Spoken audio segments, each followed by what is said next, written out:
வணக்கம். இன்று தினம் ஒரு கதையில் அடுத்த குட்டி கதையோட உங்களை சந்திக்க வந்துட்டேன். இன்னைக்கு கதையோட தலைப்பு சிங்கமும் கருவண்டும்.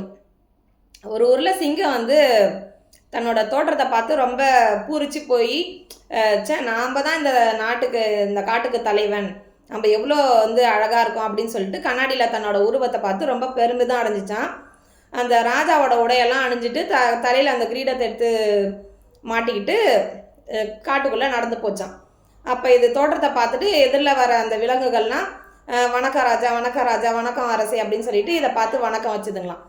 அதை பார்த்து இன்னும் ரொம்ப இந்த சிங்கத்துக்கு ரொம்ப பெருமிதமாக இருந்துச்சு. அப்போ என்னை விட ஒரு சிறந்த அரசன் இருக்க முடியாது, என்னை விட யாரும் பெரிய ஆளாக இருக்க முடியாது அப்படின்னு சொல்லிட்டு ரொம்ப கர்வத்தோடு நடந்து போச்சு.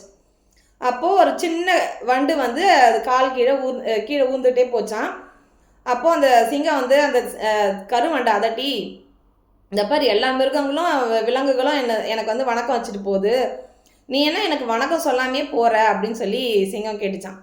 சிங்கராஜாவே, நான் உங்களுக்கு வணக்கம் வைக்கிறேன், என்னோட உருவம் ரொம்ப சின்னதாக இருக்கிறதால உங்களுக்கு அது தெரிய மாட்டேங்குது, நான் வணக்கம் வைக்கிறத நீங்கள் பார்க்கணுன்னா நீங்கள் என் அளவுக்கு இறங்கி குனிஞ்சு பார்த்தா தான் உங்களுக்கு தெரியும் அப்படின்னு சொல்லிச்சான்.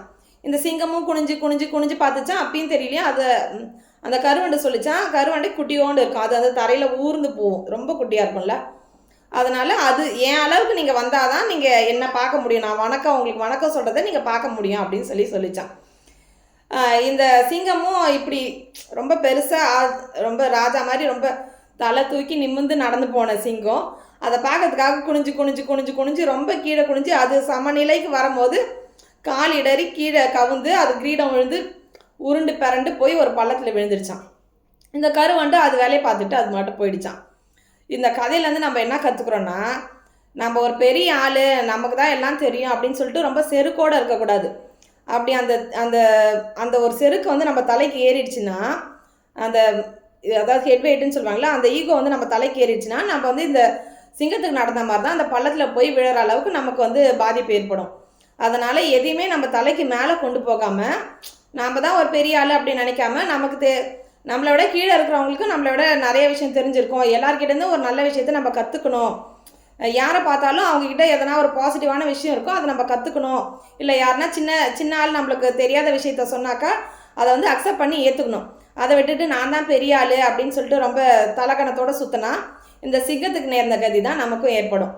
அதனால் நம்ம எந்த செருக்கும் கொள்ளாமல் நமக்கு தெரிஞ்ச விஷயத்த தெரியாத விஷயத்த அக்செப்ட் பண்ணிவிட்டு, நமக்கு தெரியலன்னா யாரும் சொல்லி கொடுத்தா அதை ஆமாம் ஓகே நான் இதை கற்றுக்கிறேன் அப்படின்னு சொல்லிட்டு நம்ம கற்றுக்கிட்டு மேலே முன்னேறணுமே தவிர இந்த மாதிரி செருக்கு எழுத்திட்டு நம்ம கஷ்டப்படக்கூடாது. உங்களுக்கு இந்த கதை பிடிச்சிருக்குன்னு நினைக்கிறேன். நாளைக்கு இன்னொரு குட்டி கதையோட சந்திக்கிறேன். வாழ்க வளமுடன். நன்றி.